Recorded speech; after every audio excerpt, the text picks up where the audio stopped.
Welcome to my educational channel విద్యా ఉద్యోగ సమాచారానికి స్వాగతం. డైలీ జీకే అండ్ కరెంట్ అఫైర్స్లో ఇవాళ 373 వీడియోలో ఉన్నాం. 2025 డిసెంబర్ మంత్కు సంబంధించి కొన్ని ముఖ్యమైన కరెంట్ అఫైర్స్ ఈ వీడియోలో మనం డిస్కస్ చేయబోతున్నాం. మీకు దాదాపుగా లాస్ట్ అంటే ఆల్మోస్ట్ ఆల్ మనకు 1 ఇయర్ కరెంట్ అఫైర్స్ మీకు అందుబాటులో ఉన్నాయి. 1.5 ఇయర్ అంటే 2024 సెప్టెంబర్ నుంచి మీకు ఈ ఛానల్లో కరెంట్ అఫైర్స్ ప్రతి డేది కూడా అప్డేట్స్ అందుబాటులో ఉన్నాయి. మీరు కాంపిటేటివ్ ఎగ్జామ్స్కి ఏవైనా ప్రిపేర్ అవుతుంటే తప్పకుండా ఈ వీడియోస్లో మీకు కరెంట్ అఫైర్స్తో పాటు జనరల్ నాలెడ్జ్, జనరల్ అవేర్నెస్ ప్రతిదీ కూడా ఉంటుంది. ఇప్పుడు రీసెంట్గా మనకు తెలంగాణలో ఒక నోటిఫికేషన్ కూడా రిలీజ్ అయింది టీజీఎస్ ఆర్టీసీలో. సో దాంట్లో మీకు జనరల్ నాలెడ్జ్కి 30 మార్క్స్ అయితే ఉన్నాయి. సో ఆ కంటెంట్ కోసం అయితే మీరు ఇక్కడ చాలా వరకు డిపెండ్ కావచ్చు. చాలా మ్యాక్సిమం క్వశ్చన్స్ ఇక్కడ మీకు కవర్ అవుతాయి. సో ఇక ఈరోజు వీడియోలో మనం latest top 10 important bits discuss చేద్దాం. మరి ఇలాంటి అప్డేట్స్ కోసం ఛానల్ని సబ్స్క్రైబ్ చేయండి, వీడియోను లైక్ చేయండి. క్వశ్చన్ నెంబర్ 1, 2025 ఇక్కడ కూడా మీకు ప్రింట్లో 2025 డిసెంబర్ 19న భూమికి అతి సమీపంలోకి వచ్చిన తోకచుక్క కామెట్ ఏది? రీసెంట్గా మనకు ఒక కామెట్ భూమికి చాలా దగ్గరగా వచ్చిందండి. సో ఇలాంటి కామెట్స్ కానివ్వండి, ఆస్ట్రాయిడ్స్ ఏవైనా కూడా మన ఎర్త్కు సమీపంగా వచ్చినప్పుడు వాటికి ఉండే నేమ్స్ ఆధారంగా మనకు కాంపిటేటివ్ ఎగ్జామ్స్లో క్వశ్చన్స్ వస్తాయి. సో దీనికి రైట్ ఆన్సర్ వచ్చేసి మనకు 3I అట్లాస్ అనే ఒక కామెట్ అయితే మనకు రీసెంట్గా భూమికి దగ్గరగా వచ్చింది. ఎంత దగ్గరగా అంటే ఏకంగా 1.4 ఆస్ట్రనామికల్ యూనిట్స్ సమీపంలోకి వచ్చి వెళ్ళిపోయింది. ఇక మనకి తోకచుక్కలు అంటే ఈ సౌర వ్యవస్థ ఏదైతే ఉందో, సోలార్ ఫ్యామిలీ అది ఏర్పడే క్రమంలో మిగిలిపోయినటువంటి అవశేషాలు ఏవైతే ఉంటాయో వాటిని మనం తోకచుక్కలు అని పేర్కొంటాం. క్వశ్చన్ నెంబర్ 2, ట్రాన్స్జెండర్స్ జాతీయ క్రీడలు 2025 డిసెంబర్లో ఎక్కడ జరిగాయి? రీసెంట్గా మనకు ట్రాన్స్జెండర్ సంబంధించి ప్రత్యేకంగా స్పోర్ట్స్ కండక్ట్ చేశారు.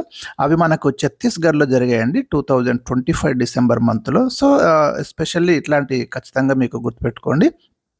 Question number 3, very important question ఇది. ఎందుకంటే మనకు రీసెంట్గా మహాత్మా గాంధీ జాతీయ గ్రామీణ ఉపాధి హామీ పథకం స్థానంలో కొత్త పేరుతో మరొక స్కీమ్ని కొంచెం రివైజ్ చేస్తూ సెంట్రల్ గవర్నమెంట్ ఒక ప్రత్యేకమైన యాక్ట్ తీసుకొచ్చింది.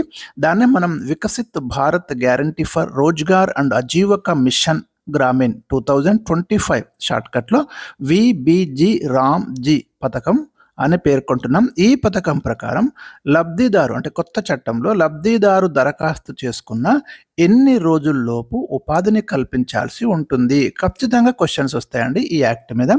15 days లోపే వాళ్ళకు ఉపాధి కల్పించాలి. అప్లికేషన్ కనుక పెట్టుకుంటే 15 రోజుల్లోపు వాళ్ళకైతే ఖచ్చితంగా ఎంప్లాయ్మెంట్ అనేది ప్రొవైడ్ చేయాలి. ఇక ఈ బిల్లును మనకు భారత రాష్ట్రపతి డిసెంబర్ 21న ఆమోదించడం జరిగింది. అపాయింటెడ్ డే అనేది ఇంకా ఇస్తారు, ఎప్పటి నుంచి అది అమల్లోకి వస్తుంది అనేది. లోక్సభ ఆమోదించింది, రాజ్యసభ ఆమోదించింది. ఇక నెక్స్ట్ క్వశ్చన్ కూడా అదే ఇచ్చాను నేను.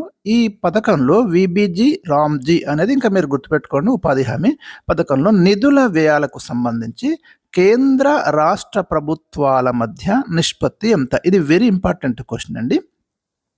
ఎంత శాతం కేంద్రం భరిస్తుంది, ఇందులో ఎంత శాతము రాష్ట్రం భరిస్తుంది? సో 60-40 అండి కొత్త చట్టం ప్రకారం. 60% కేంద్రం భరిస్తుంది, 40% రాష్ట్రం పెట్టుకోవాలి.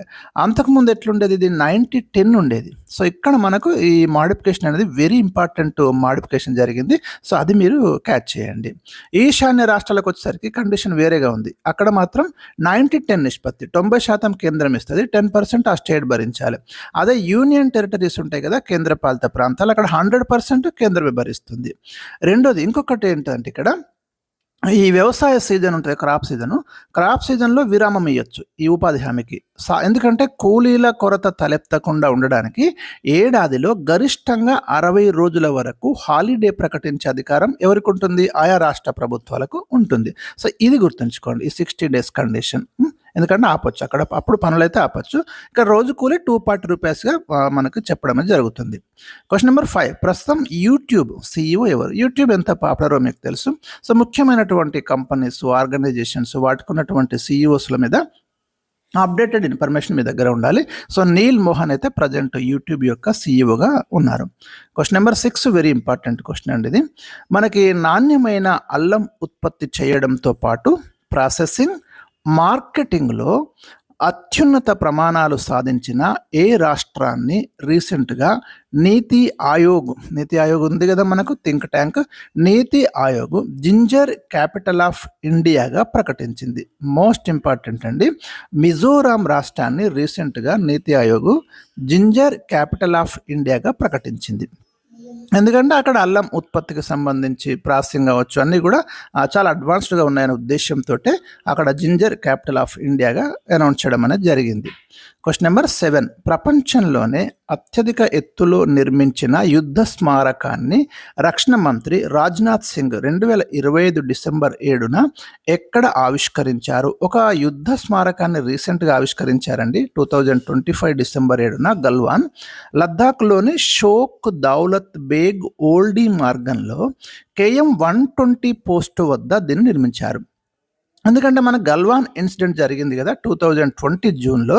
ఆ గల్వాన్ పోరాటంలో ప్రాణత్యాగం చేసిన భారత వీరుల జ్ఞాపకార్థం దీన్ని ఏర్పాటు చేయడం అనేది జరిగింది. ఈ ఇన్సిడెంట్ కూడా ఎప్పుడు జరిగిందో నేను ఇక్కడ మీకు లైన్లో ఇచ్చాను. భారత చైనా దళాల మధ్య గల్వాన్లో మీకు భీకరమైన ఒక ఘర్షణ చోటు చేసుకుంది 2020లో. సో అక్కడ ఎవరైతే ప్రాణాలు అర్పించినటువంటి యుద్ధ వీరులు వాళ్ళ కోసం అయితే ఈ స్మారకం అనేది ఏర్పాటు చేయడం జరిగింది. భారత్ రణభూమి దర్శన్ అనేది ఒక కార్యక్రమం అండి. దాంట్లో భాగంగా దీన్ని నిర్మించడం అనేది జరిగింది. ఎరుపు నలుపు రంగు గ్రానైట్ రాళ్లతోటి దీన్ని నిర్మించారు.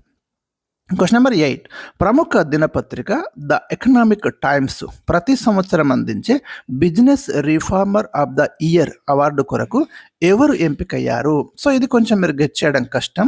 ఇక్కడ ఆన్సర్ ఏంటంటే మనకు ఆంధ్రప్రదేశ్ ముఖ్యమంత్రి నారా చంద్రబాబు నాయుడు ఈ అవార్డుకి ఎంపికయ్యారు. 2026 మార్చిలో ఈ పురస్కారం ప్రదానం చేస్తారు.